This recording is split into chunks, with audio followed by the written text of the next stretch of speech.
एक ही दिशा में क्या हो जाते हैं, आपके संरेखित हो जाते हैं। ये थे आपके ध्रुवीय परावैद्युत पदार्थ। और अब मैं पढ़ाऊंगा आपको अध्रुवीय परावैद्युत पदार्थ। इसके विपरीत हो जाएंगे कि अध्रुवीय परावैद्युत पदार्थ क्या होते हैं, कि ऐसे परावैद्युत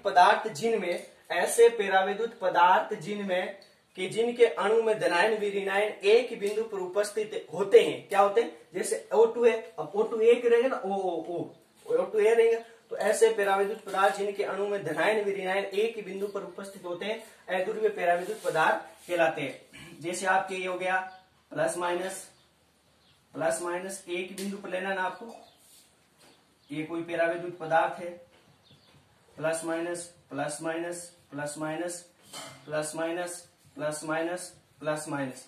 अब जैसे इस पर मैं क्या लगा दिया, ये आपको माना कि मैंने विद्युत क्षेत्र लगा दिया, क्या लगा जिस पर मैंने जैसे ही विद्युत क्षेत्र लगाया तो आपके यह क्या हो जाते हैं कि जो धनावेश है वो तो क्या हो जाता है, विद्युत क्षेत्र की दिशा में संरेखित हो जाता है, और ये ऋणायन है वो विद्युत क्षेत्र की विपरीत दिशा में क्या हो जाता है, संरेखित हो जाता है। धनायन तो किस में हो गया, विद्युत क्षेत्र की दिशा इधर हो गई, और P का इसमें बाह्य विद्युत क्षेत्र की अनुपस्थिति है और इसमें विद्युत क्षेत्र की उपस्थिति हो गई, तो P का मान हो गया उस दिशा में।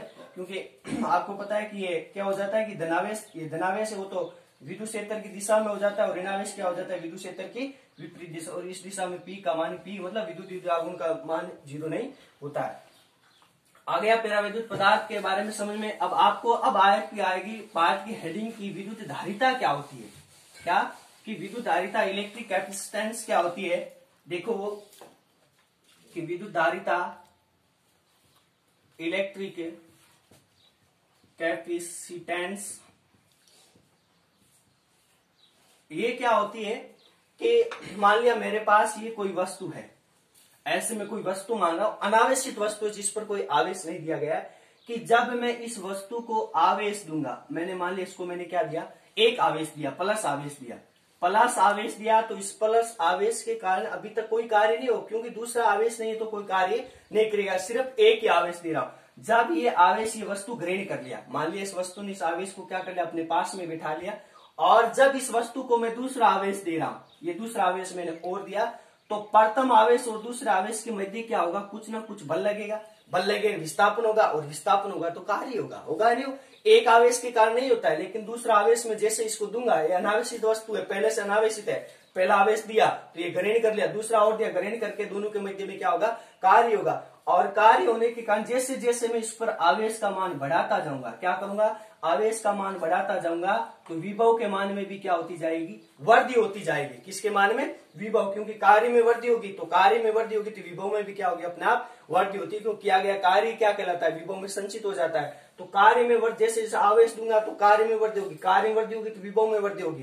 तो आपको जो इस पर दिया गया आवेश है वो आवेश किसके समानुपाती होता है, विभव के, अर्थात Q समानुपाती V, और ये समानुपाती नियंत्रण मिटेगा तो उसके स्थान पर क्या आता है, C कैपेसिटेंस यानी धारिता, जहां एक नियंत्रक है जिसे क्या बोला जाता है, विद्युत धारिता कहा जाता है। क्या कहा जाता है, विद्युत धारिता।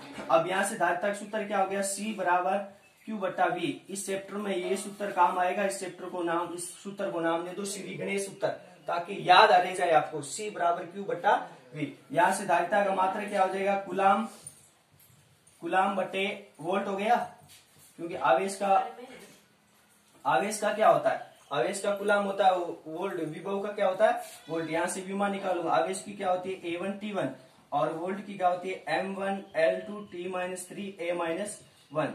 ऊपर ले जाओ कि M माइनस के 1 हो गई, और ये ऊपर जाएगी, ये प्लस की हो गई, और आप पहले से प्लस किए तो A2, और ये ऊपर जाएगी क्या होगी, L-2, ऊपर जाएगी माइनस की हो जाएगी, ये ऊपर जाएगी, सॉरी हाँ, ये T माइनस के 3 ऊपर जाएगी, प्लस में हो गई तो T4, और A प्लस की ऊपर जाएगी, A तो प्लस ऊपर गई, ये हो गई इस विद्युत धारिता की क्या हो गई, विमा की M-1, A2 और L-2 और T4।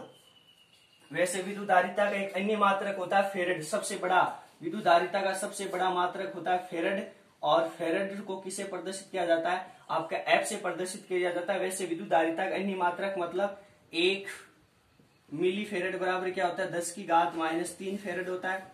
1 माइक्रो फेरेड बराबर कितना, 10⁻6 फेरेड होता है।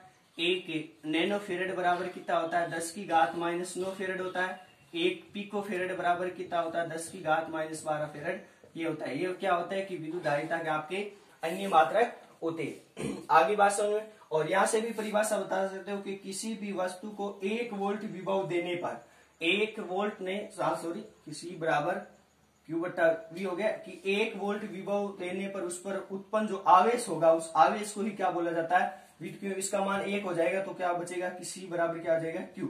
तो 1 वोल्ट विभव देने पर उस पर जो आवेश है उस आवेश को ही क्या बोला जाता है। अर्थात जो विद्युत धारिता होती है वो वास्तव में क्या होती है आवेश ग्रहण करने की एक प्रक्रिया होती है। आवेश जिसमें मतलब आवेश को क्या कर लेती है वो अपने पास ग्रहण कर लेती है उसे क्या बोला जाता है विद्युत धारिता कहा जाता है।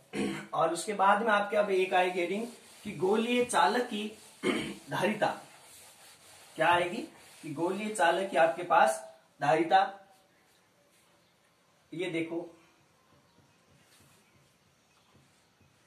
कि गोलीय चालक की धारिता, गोलीय चालक की धारिता। मैंने मान लिया मेरे पास ये कोई गोलीय चालक है मतलब गोला है। गोलीय चालक की धारिता ज्ञात करें। इस गोलीय चालक को मैंने क्यू आवेश दिया। कौन सा आवेश दिया क्यू आवेश देने के कारण इस पर विभव में वृद्धि कितनी हो गया आपके पास V हो गई। और इस गोलीय चालक की जो त्रिज्या है त्रिज्या कितनी आपके पास कैपिटल R है। इस पर जो संधारित्र धारिता है वो क्या है इसके पर C है। इस गोलीय चालक की जो त्रिज्या है वो आपके पास क्या है R है। और इस पर जो आवेश दिया मैंने क्यू आवेश दिया तो इसके विभव में वृद्धि होगी। वृद्धि कितनी होगी V। और इस पर जो धारिता उत्पन्न है धारिता का मान कितना मेरे पास C है। तो इस आपको क्या ज्ञात करनी इसकी धारिता ज्ञात करनी। क्या ज्ञात करनी इसकी धारिता। तो लिखूंगा माना एक कैपिटल R त्रिज्या का चालक गोला है क्योंकि चालक आवेश दे रहा हूं ना तो आवेश का चालक गोला है जिसके कारण आवेश इसको क्यू आवेश देने पर V में वृद्धि हो जाती है। उसकी धारिता कितनी मैंने मानी C। तो लिखूंगा आपको कि धारिता के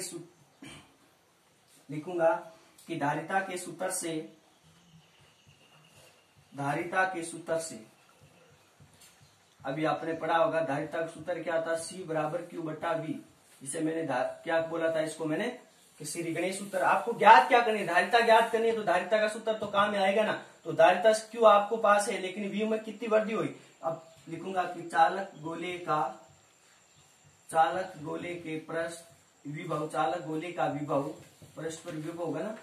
विभव बराबर क्या हो जाता है V बराबर KQ। त्रिज्या कितनी इसकी आ रही है ना।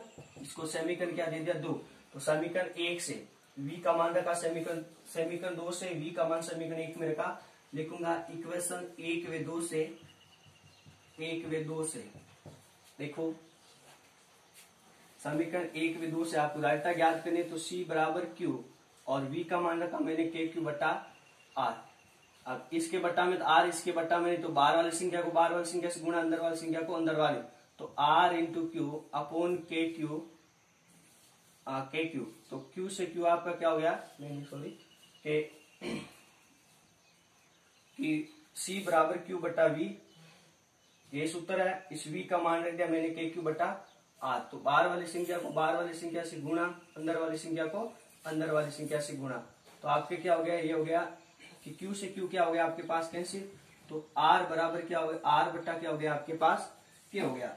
तो उसके बाद में आपको क्या करूंगा कि यहाँ से मैं K का मान रखूंगा। किसका मान रखूंगा मैं इस K का क्या रख दूंगा मैं मान रख दूंगा यहाँ पे क्योंकि K का मान कितना होता है आपने पढ़ा होगा कि चैप्टर नंबर 1 में 1/4 पाई एप्सिलॉन नॉट। इस K को आपको कूलाम नियंत्रण का मान भी याद रख लो 9 × 10 की घात 9 होता है ना क्योंकि सारे एक पैर चैप्टर नंबर 1 से लेकर चैप्टर नंबर 4 तक काम आएगा। तो इसका मान रख दो यहाँ पे इसकी जगह R/1/4 पाई एप्सिलॉन नॉट। इसके बट्टा में 4 पाई लेकिन इसके बट्टा में कुछ नहीं तो बाहर वाली संख्या को बाहर वाली संख्या से गुणा किया तो R × 4 पाई एप्सिलॉन नॉट। ये हो गया आपके पास उत्तर।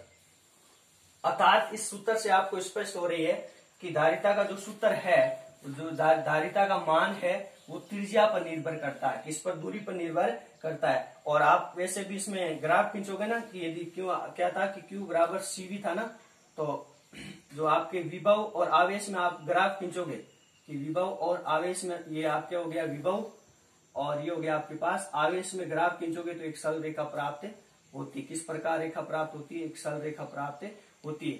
लेकिन जब आप इसमें विभव और धारिता में ग्राफ खींचोगे समानुपाती, तब आपके इस प्रकार वक्र प्राप्त होता है। अर्थात स्पष्ट है कि विद्युत धारिता का मान उस चालक गोले की आकृति आकार पर निर्भर नहीं करता है, लेकिन उसकी बल की त्रिज्या पर निर्भर करता है।